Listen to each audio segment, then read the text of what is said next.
On May 3rd, 2002, at around 7:40 a.m., 7-year-old Alexis Patterson and her stepfather, LaRon Bourgeois, walked to her school at Highmount Community School in Milwaukee, Wisconsin.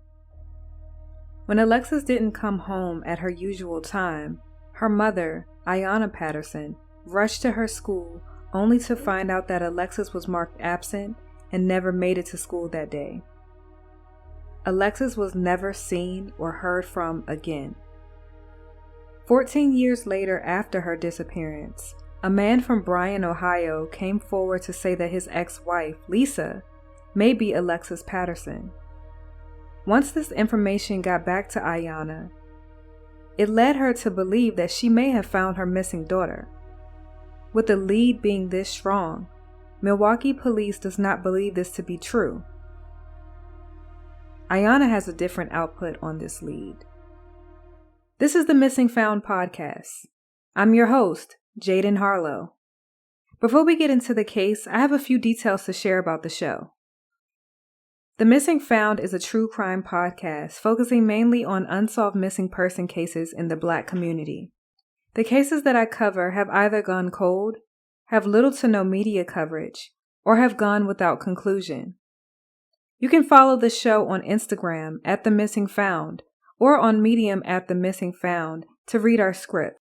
I also would like to mention that we have a case suggestion form in the show notes or description box that you can complete to submit your case suggestions that are of the Black and missing. I ask that you please like, share, and subscribe, and comment to share your thoughts on this case. This is case episode 4, The Disappearance of Alexis Patterson.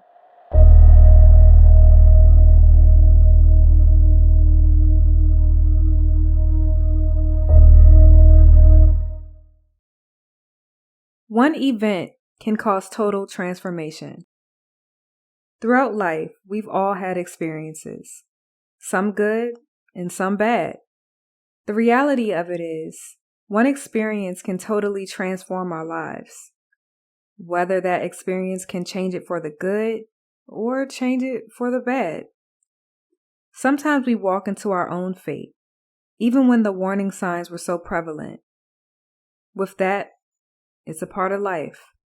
Every experience we can learn and grow from. We gain the experience, pick up and move on. It's that easy, right? Well, not all experiences you can just pick up and move on from. Today we're discussing the mysterious disappearance of 7-year-old little Alexis Patterson from Milwaukee, Wisconsin. Alexis was walking to school with her stepfather, LaRon Bourgeois, and vanished without a trace. How does a child that is being accompanied by an adult go missing, with only a half block away from the school? Exactly 242 steps away from her front door, and a walk that was taken quite often to attend school and leave school at dismissal. Like with all of our case analyses, we will go into the details of the case, the new findings, the fast facts that I will present that supports the case, and public theories, and of course, my opinion. We will conclude with details on how you can help bring Alexis home. So where's Alexis? Alexis Patterson was born on April 4th, 1995, to Ayana Patterson and Kenya Campbell. While Alexis was still very young, her parents decided to part ways. Later, Ayanna met LaRon Bourgeois and they married soon after. Alexis lived full-time with both her mom and stepfather in Milwaukee, Wisconsin, on the 2200 block of North 49th Street. The home that they once resided in is now a vacant plot of land, with still the surrounding home still up. Alexis was in the 1st grade, attending Highmount Community School. As stated, her school was only 242 steps away from her front door. You can actually see the school from their home. Alexis was also a straight-A student, had perfect attendance, and absolutely loved school. One of her teachers described her as having a beautiful smile, and because of this, the other students always wanted to sit next to her. On the evening of Thursday, May 2nd, 2002, Ayanna, Alexis, and her stepbrother, all three went to Jewel Osco, a local supermarket in the area, to pick up some cupcakes for Alexis and her classmates. It was Alexis's turn to bring snack for her classmates on that Friday. I also want to mention that back in 2002, there was a 15-second surveillance video released from the Jewel Osco that confirmed this whereabout. On this same evening, Alexis was supposed to complete her homework, as she did all the time. Ayanna stressed the importance of an education, which obviously was shown in Alexis's schoolwork and perfect attendance. On the next morning, Friday, May 3rd, 2002, Alexis did not complete her work, so she was unable to take a snack, which were the cupcakes for her classmates. This was devastating to Alexis. She was noticeably upset. However, she did get ready for school and left home with her stepfather, who walked her to school. I want to make a quick note to say that the rest of the accounts are vague and cannot be confirmed, which leads to the unsolved disappearance of Alexis. Okay, let's keep going. On this morning, LaRon walked Alexis to school. According to LaRon, in an interview he did in 2017, while he was imprisoned for drug-related charges with 620 WTMJ, a radio station in Wisconsin, he stated that it was not typical for him to walk Alexis to school. Alexis was still noticeably upset and crying, and LaRon claimed that he would bring her cupcakes later and for her to not worry about it. So please keep a mental note of this element in the case. This is a direct quote from LaRon. Quote, "I usually don't walk her to school, but this time I did." End quote. Tell me about May 3rd, 2002, the day she disappeared. What do you remember about that day? Well, May 3rd, it was her snack day to go to school. Her mother took her the night before to get cupcakes so she can go to school and take her snack to school. But she hadn't done her homework, right? So, like, you can't take them. So she was, a little upset, crying, you know what I mean? So I got her and my son dressed. I usually didn't walk her, since to school, but this time I did. I took her to the corner. I told her, well, I'll bring your snacks a little later on, you know what I'm saying? Just be cool, don't let it bother you. But she was really upset. And then I handed Alexis to the cross guard. The cross guard walked her across the street and then walked her to the sidewalk school. And I watched her run to the playground. Then I went home, you know what I'm saying? And I was at home for the most part of the day. By the time it was time for Alexis to come home, she hadn't came home. So I was like, my baby ain't came home. I was like, well, they probably just kept her at the school, you know what I'm saying? Because she did something, probably kept her at school. So she went over there. About 15 minutes later, she came busting through the door. She was like, man, my baby ain't been to school all day. I'm like, you kidding? You know what I'm saying? She ain't been there. She just broke down. I was like, what? And then that was history, you know what I'm saying? Then we called the police. They came. You know what I'm saying? They came. They went to Stern Park. They looked around for her and never found her. And you know what I'm saying? So they didn't know how to really investigate it. They didn't have Amber Alert. They didn't have nothing. School ain't got no cameras out outside to protect the kids, and they still don't. You know what I'm saying? Well, they should.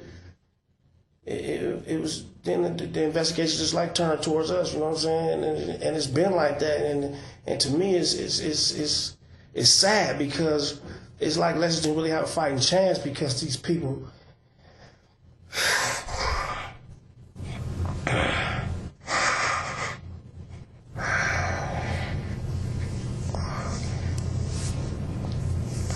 Well, they never got off of that, you know what I'm saying.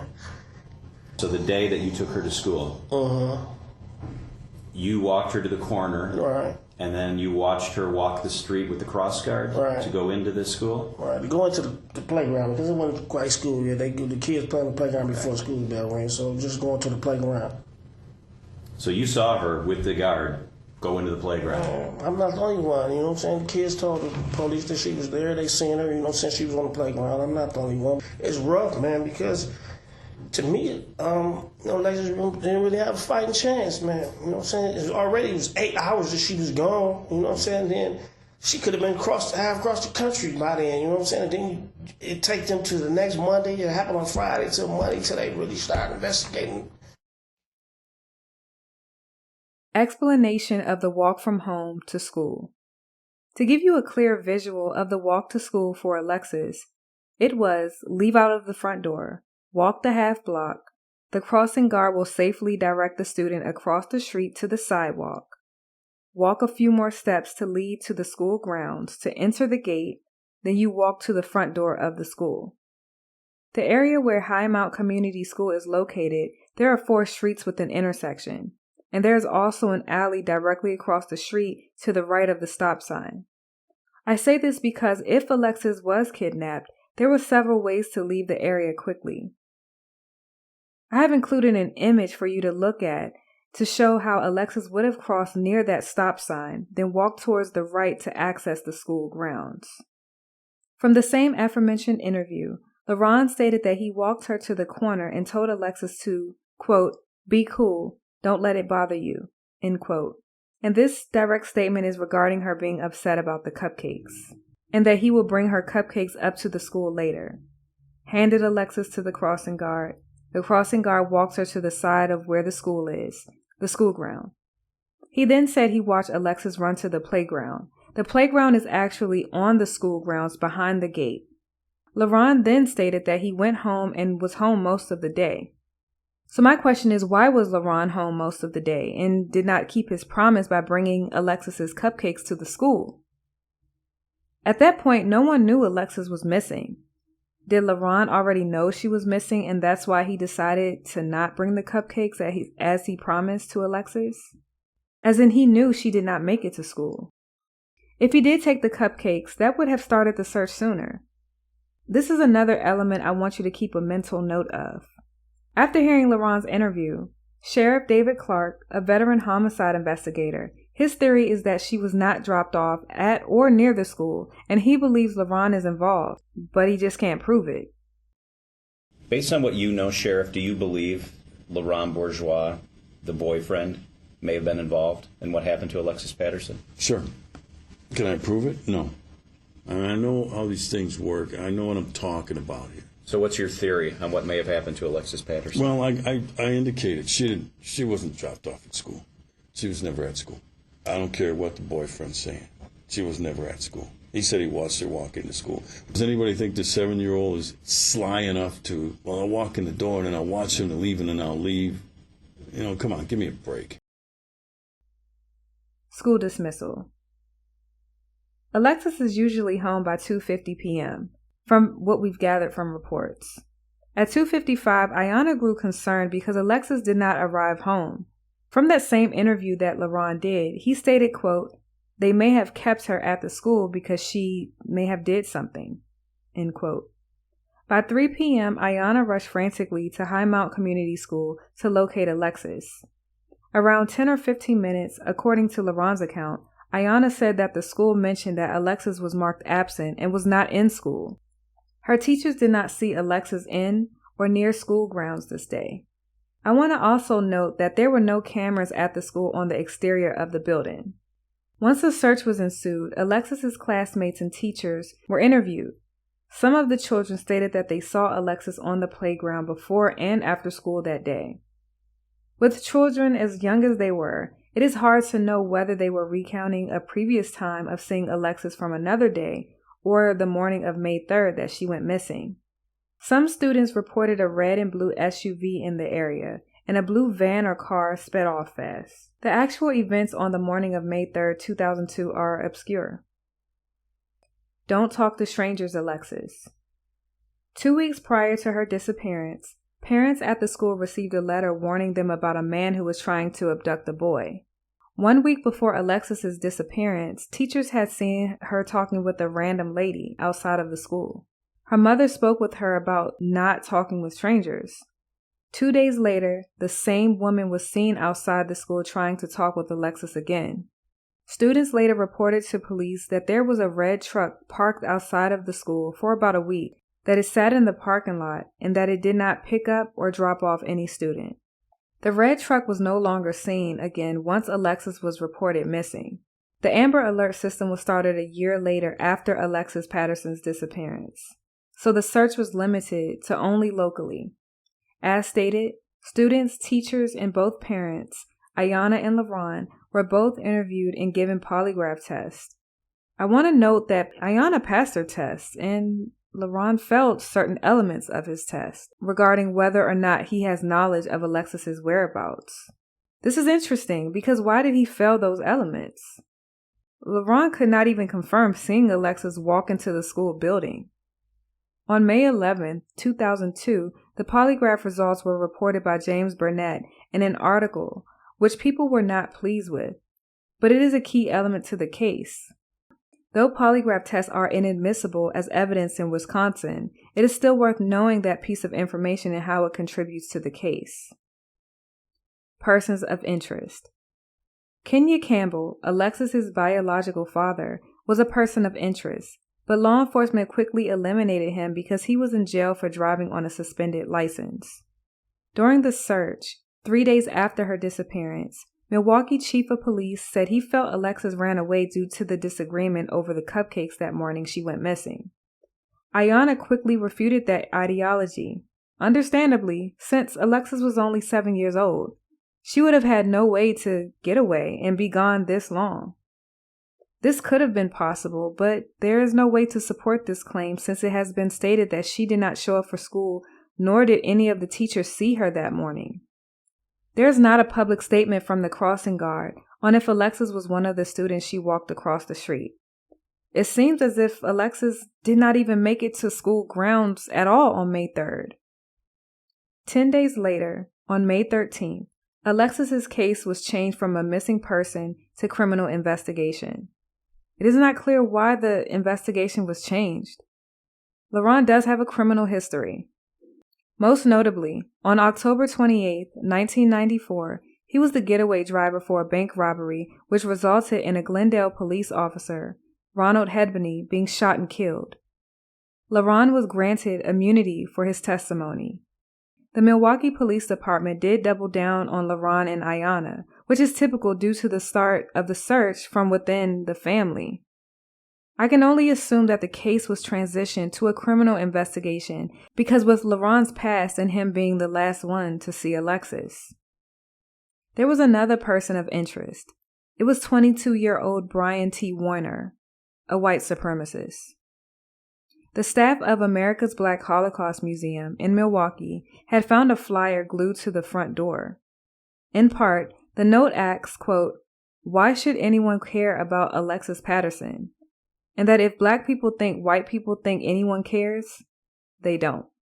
End quote. This is just one of the many hate and racially charged calls and messages directed to the family in regards to Alexis's disappearance.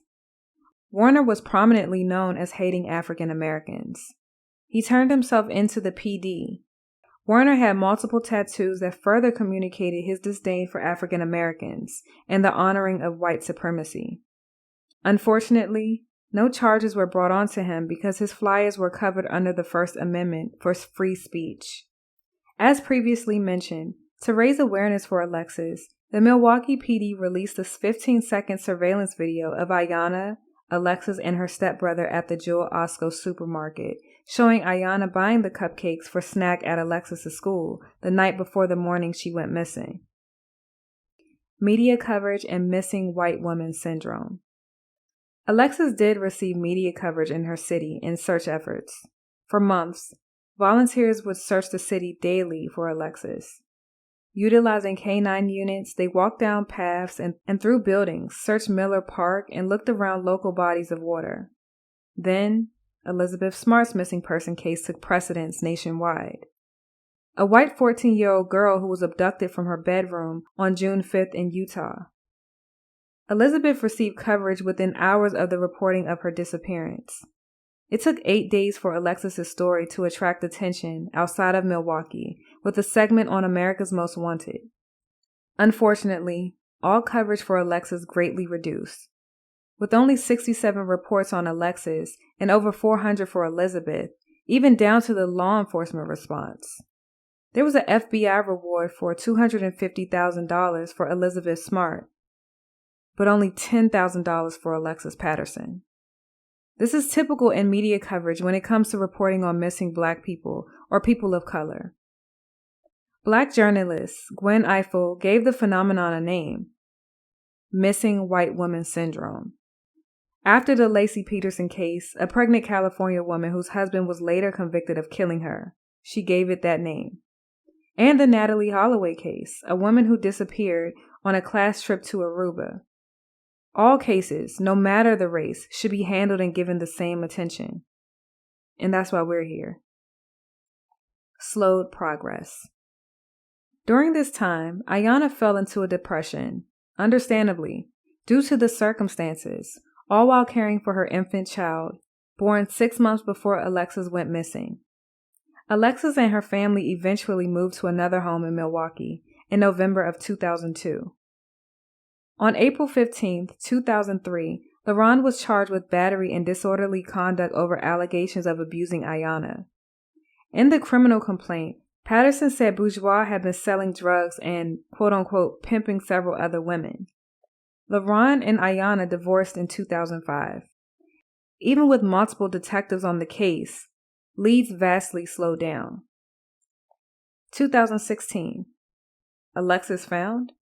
In 2016, a man named Joshua Miller from Bryan, Ohio, had contacted the Milwaukee Police Department with claims that his ex-wife, Lisa, may be missing Alexis Patterson. Speak to the mother until there were 3 things that not just what everyone else could have. Anybody can have a scar under their eye, and anybody can have a bump on their hand. But those 2 and the birthmark, and then you put pictures together, the resemblance, I don't know. Phone conversation. The Ohio man tells me he contacted police last month after discovering Alexis Patterson's picture on the internet. This was my chance to find out the truth and figure out who my ex-wife and her family really was, that I had to take this chance. I wanted to know for years. There were several interesting elements as to why he believed Lisa may be Alexis, with one being that Lisa did not have a memory beyond age 10 and that things from Lisa's past did not add up. After Joshua spoke with Ayanna directly, there were also some striking similarities between Alexis and Lisa, and one difference that was unexplainable. So let's go over the similarities. A bump on the left pinky finger, scar under the right eye, a matching birthmark, facial similarities, age progressed. And also I want to note that there were other markings that were mentioned that did match, but were not publicly released from Ayanna. These markings had to be confirmed between Ayanna and Joshua. And for the difference, the only difference, age. Senator Lena Taylor of Milwaukee saw the photo of Lisa, and she stated that she immediately got chills. She too felt Lisa was Alexis, and within 24 hours, law enforcement was in Bryan, Ohio to obtain DNA. Then a third party handled the DNA and shipped it via FedEx to Milwaukee. This brought concern to Ayanna since there were so many hands involved in the DNA. Now I've seen the photos myself, and I must say the photo of Lisa and Alexis does greatly resemble each other. A lot. The only thing? Age. Joshua and Lisa got married in 2009, which would have made her only 14 or 15 years old at the time of the marriage if Lisa is, in fact, Alexis. It was also stated that Lisa is from Belize. She grew up in Belize and moved to the United States later in life. Reports state that Lisa also provided her passport, birth certificate, and other supporting documentation to further provide that she is, in fact, not missing Alexis Patterson. Joshua took his son to Milwaukee, in confidence, to meet Ayanna. An individual DNA test was also taken between Ayanna and Joshua's son, on their own, but the results of that test were never made public then. But as of recently, an interview that Ayanna did with News Nation, she stated that the DNA test was a match that she had took. The DNA test that officials took said there was no match.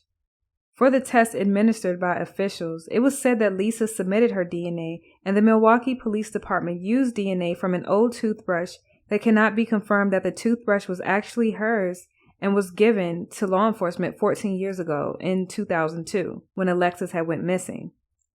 Ayanna was concerned about the validity of the results of the test and did not understand why the PD could not use her own DNA for Alexis instead of a toothbrush, if that is even what they used. Even with the negative result DNA test that was administered through law enforcement by a third party, Ayanna still believed Lisa was her daughter, Alexis. Others also felt strongly about this lead. The matching identifying marks, the facial features, and the strong connection that Ayanna felt as a mother. She believed that was her daughter.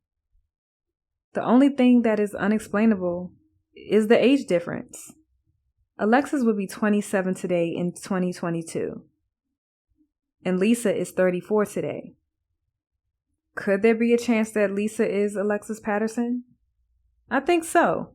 If you rely only on reports, there's no chance. LaRon found dead. LaRon Bourgeois, Alexis' stepfather, and his wife, Michelle Bourgeois, were both found deceased in their home by a relative. It was said that the cause of death was determined to be from a drug overdose. Bourgeois most recently spent 4.5 years in state prison after pleading guilty to felony heroin dealing charges in 2009. Ayana Patterson and Bourgeois were scheduled to appear in court via Zoom that following week for a child support hearing. This case has several moving parts to it with a lot of key elements that can make the case go many ways.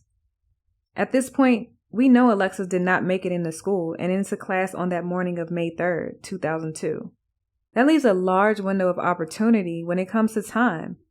It was not protocol for the school to contact the parents or guardians of a student who did not attend school for a day. The standard protocol is when a student misses a second day in a row, the school would contact parents and guardians, and this is usually at the end of the day.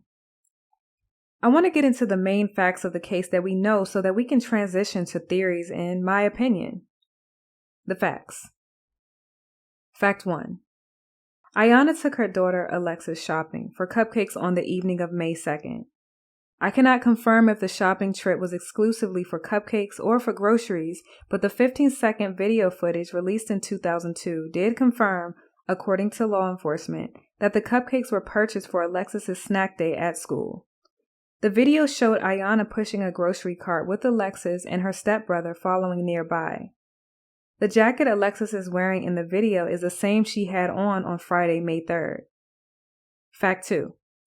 LaRon mentioned in an interview that he usually does not walk her to school, but he did on May 3rd. Fact 3. A prior possible abduction was attempted at Highmount Community School. A letter went home to parents and guardians. Fact 4. Alexis was seen speaking to an unknown woman on or around school grounds a week before her disappearance, and again only days before her disappearance. Fact 5. After Alexis' disappearance, a strange red SUV or truck was no longer seen on the grounds. The red SUV was in the vicinity or on school grounds, but the SUV did not pick up or drop off a student. But after she disappeared, there were no further sightings of this red truck or SUV. Fact 6. Lisa has a strong resemblance to Alexis' picture as a child. Fact 7. Lisa has several identifying marks that matches Alexis. Some of the marks have not been public, and from Joshua and Ayanna, they match. Fact 8. LaRon has a criminal past and history of drug abuse and dealing. Fact 9. The DNA taken from Lisa was not a match to Alexis, according to reports. However, in a recent interview with News Nation, Ayanna said that the DNA she took was in fact a match through an individual test. I'm assuming that this was the test administered between Joshua's son and Ayanna. I also included a clip of the interview so you can listen. In 2016, after receiving a tip from a journalist, Ayanna says she's certain she found her daughter alive and well, living in the Midwest. She says she collected the young woman's DNA, and it was a match. But I'm her mother. I'm telling you, this is my baby. She have 8 of the same identifying marks, and she have 4 other marks that I didn't even say nothing about. And lastly, fact 10. Ayanna submitted DNA the day before the news release that there was not a match between Lisa and Alexis. Ayanna believes for them to obtain the results that fast, a toothbrush that was taken from her home back in 2002 that may or may not have been Alexis's was probably used. Because of this, Ayanna does not believe the test was accurate. And for the theories. Theory 1. The primary theory in this case is that Alexis' stepfather, LaRon Bourgeois, was somehow involved in her disappearance.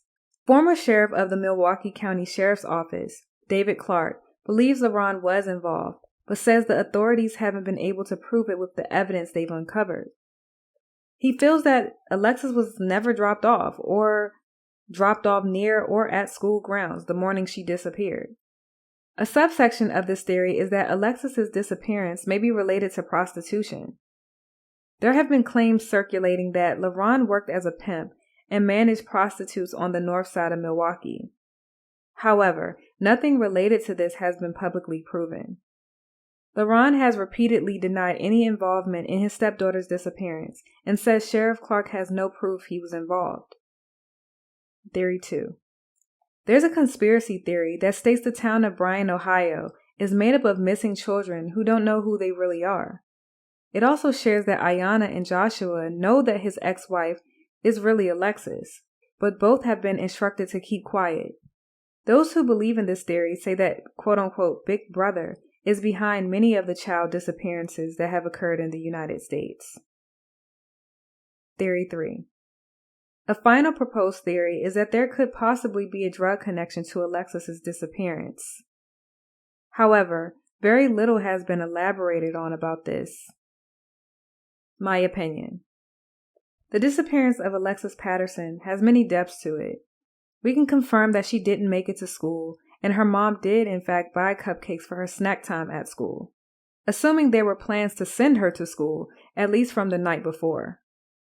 My first question is, why did LaRon walk Alexis to school on this day? After listening to the interview from LaRon, several things he said concerned me, with one being that he told Alexis to, quote, be cool and don't let it bother you. I will bring your cupcakes to the school later, end quote. She was visibly upset that she couldn't take the cupcakes due to her homework not being complete. Why wasn't Alexis's homework checked the previous night to ensure it was done? We know life happens, so that may not even be relevant. The thing that stuck out to me was, I will bring your cupcakes to school later. There are no reports saying that LaRon went to the school later to take her cupcakes as promised. In fact, he didn't even say he attempted to or took her cupcakes to school. Why? He said that he was home most of the day. It was not known Alexis was missing at all that day until around 3 p.m. when Ayanna rushed to the school after Alexis did not come home at 2:50 p.m., her usual time. This makes me wonder, did LaRon know she was missing prior to it being known, let alone reported? I'm not sure what time snack time was, but he would have needed to go to the front office to take the cupcakes to the school to gain access to Alexis's classroom, or an administrator would have delivered the cupcakes to Alexis's classroom. If he would have taken the cupcakes to the school, this would have prompted a missing person report of Alexis much sooner, with potential of finding her quicker or starting the investigation much earlier. If LaRon was involved, I can see how keeping his promise and taking her cupcakes to the school later would interfere with his plans on her kidnapping. After all, why would he take her cupcakes to the school knowing that she isn't there? On the other hand, who was the lady that Alexis was speaking to a week before her disappearance, and then again days before her disappearance? This lets me know that someone was preying on Alexis or any random child for a possible abduction. Alexis was seen speaking to this unknown woman on 2 occasions. I wonder what the conversation was about and if the woman knew LaRon or Ayanna. This person could have been watching Alexis prior to even speaking to her. This would allow the person or persons involved to learn her behaviors, mannerisms, her schedule and routine, and the routine of the process of the intake of the children to enter Highmount. Highmount Community School is located in a central location, in the middle of the neighborhood. The school is visible from multiple houses in the area and at various angles, and because there were no cameras, that factor alone made it possible for an abduction. Not many people would see a woman and it raise a red flag that she could be a predator seeking out a child to kidnap. My question is, who saw this woman talking to Alexis and what made it appear strange? We know that the teacher did inform Ayanna about Alexis speaking to this unknown woman, but did the teacher actually see it, or was it reported to the teacher from a student or someone else? In LaRon's interview, can we take his word for what happened? If he has a history of drug use, could this affect his recollection of events that day? You have to think, Because he was involved with drug abuse and possible pimping, an accusation made from Ayanna, which led to his arrest, could someone have retaliated and kidnapped Alexis? That goes back to one of the public theories. This may be possible, but from the reports on teachers not seeing Alexis at all that day and no confirmation on the crossing guard seeing her, at least publicly, this means Alexis did not make it to the school ground, and something happened before even reaching the school, right? We also have to look at the fact that there may be several children walking to school, and the crossing guard may not remember every single face that she crosses across the crosswalk. However, if I were a crossing guard, just from muscle memory, I would remember who or have an idea of the children that cross over daily from one street to the street of the school. Because there are no public reports on the crossing guard confirming if she remembers Alexis, then I can only assume that she also did not see Alexis on Friday, May 3rd, 2002. Without a statement from the crossing guard that has been made public, this key element would change the trajectory because it would mean the crossing guard did see her. Alexis did make it to the school grounds and something happened there. But that's just not the case. Now, with claims that Lisa is the missing Alexis Patterson, this is a tough one because a mother knows her child. But could it just be a 1 in a million coincidence that they both have matching insignia? Sure, there's no doubt that Lisa does resemble Alexis. Age progressed. However, how do you explain the age difference? According to reports, Lisa was born in 1988 and Alexis was born in 1995, a 7-year age difference. My team and I performed our own soft skip trace on Lisa, and her birth year is listed as 1988, which is what's publicly on file on public records, and that's what we have to work with. However, it shows only 2 home addresses for Lisa from 2012 to currently. Why isn't there any prior home addresses for her? This means that there is no public record of any other address of her existence prior to 2012, 10 years ago from today in 2022. According to an article for Habitat for Humanity, Lisa did live in California and graduated high school there, then relocated to Michigan. As for possible relatives, it only shows her married last name, which is from her ex-husband Joshua, but none with her birth name, which we don't know. This could mean none of her relatives are in the States, so it wouldn't show up in a skip trace for the U.S., or the rest of her family just aren't established here, or something else. Sure, according to Ayanna, maybe she is Alexis with a falsified birth certificate, an entire false identity that could have changed after her kidnapping. But how could this go under radar for so long? I've seen articles with her photo and her children, with one showing Lisa at an event for immigrants that became U.S. citizens. If she is Alexis, she isn't hiding. When you look at these details, you do question if maybe it's all just a coincidence. Even right now, I'm unsure what to think.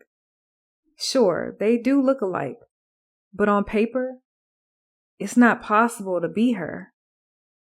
It's also strange that Joshua stated that what brought him to concern was that Lisa, his ex-wife, could not remember her childhood beyond age 10, and her past just did not add up. We don't know what Joshua meant when he stated that her past did not add up. What exactly didn't add up? What events led Joshua to believe that Lisa was not who she said she was? I also wonder what led him to Alexis Patterson. Out of all the missing people, Joshua ties Lisa to her. Was it something he came across or something that she said? I just wonder. I do believe these events were made known to Ayanna from Joshua, but just not publicly. 2022. 20 years. 2 decades. This year marks 20 years since Alexis disappeared. With years of tips coming in and still no answers, immediate searches began soon after the official missing person report was filed, DNA testing, and an investigation, and still no solid answers. I don't believe Ayanna was involved. If LaRon was involved, Why? What did he do, and how? If LaRon was involved, there had to be someone else involved. What if LaRon was just not a part of this and simply being a person of interest due to his criminal past with being involved in the death of a police officer? From their front door to the school entrance, you have to walk the half block to the corner and cross over to the other side of the street. Once Alexis turned that corner, she would have been out of sight if LaRon actually did walk her to the corner then turn around, leaving an opportunity for a kidnapping. Maybe LaRon did walk her to the corner, but just did not watch her go into the school or run to the playground as he stated. I would imagine that there were several kids out walking, cars and adults, which would make it difficult to do something like this in broad daylight. Could it be a totally isolated event where it was a planned kidnapping from someone else who preyed on Alexis, learned her routine, and found a perfect moment of opportunity? Could Lisa be Alexis, even with the 7-year age difference, as reports say? Where is the witness statement from the crossing guard? One thing is for sure, Alexis did not walk into school on the morning of Friday, May 3rd, 2002. And the last to walk out of the door with her was her stepfather, LaRon Bourgeois. The aftermath. Ayanna believes Alexis is still alive and continues to celebrate her daughter's birthday each year. Kenya has shared that he mourns the loss of his daughter. The plot of land where Alexis lived is now a vacant lot. As a result of Alexis's disappearance, Ayanna has been a lot more protective of her children. She rarely lets them out of her sight, choosing to drive them to and from school instead of having them take the school bus or walk. Ayanna has shared that the media attention became overwhelming during the early parts of the investigation and that sometimes the public were cruel towards her and her family. Despite this, she kept doing interviews, speaking with politicians, and raising awareness about her daughter's disappearance. She has also went to the state capitol in Madison, Wisconsin, and to Washington, D.C. in support of Alexis. Each year, a wreath is laid at Highmount Community School in Alexis's honor.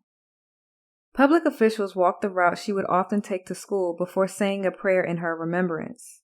Every year since 2012, longtime Milwaukee Mayor Tom Barrett has recognized May 3rd as Alexis Patterson Forget-Me-Not Day. Before he left office to become the U.S. ambassador to Luxembourg last year, Barrett signed the proclamation for 2022. Alexis was described at the time as 3 feet, 8 inches tall, and weighing 42 pounds. She was last seen wearing a red hooded jacket with a gray stripe down the sleeve and had her hair in 2 French braids pulled back into a ponytail. She was carrying a pink Barbie doll book bag and was wearing white Nike high-top tennis shoes, a purple blouse, and jeans, and according to police, cluster-type diamond yellow gold post earrings that resemble sunflowers. What do you think happened to Alexis Patterson on the morning of May 3rd, 2002? This is another case that could have been solved, but time was lost. Had her mom known that her daughter did not attend school earlier in the day, but due to protocol back then, this made that impossible. It really could have transformed this whole entire investigation. Or even if Highmount had exterior cameras, it could have offered answers. But it was 2002. A different day and age.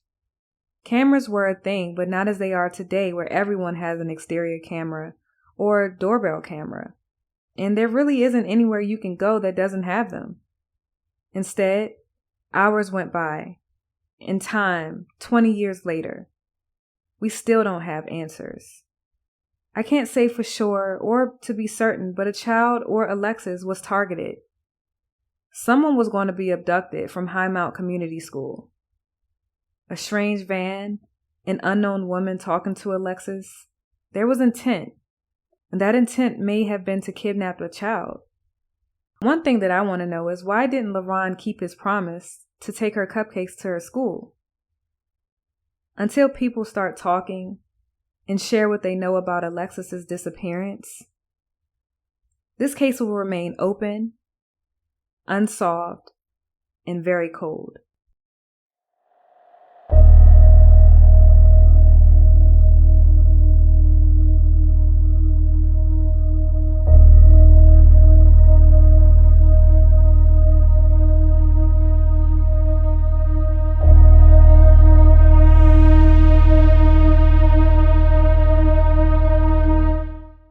If you have any information or leads on the disappearance of Alexis Patterson, please direct them to the Milwaukee Sheriff's Office at 414-278-4788. You can also contact the Milwaukee Police Department Cold Case Hotline, and that number is 414-935-1212.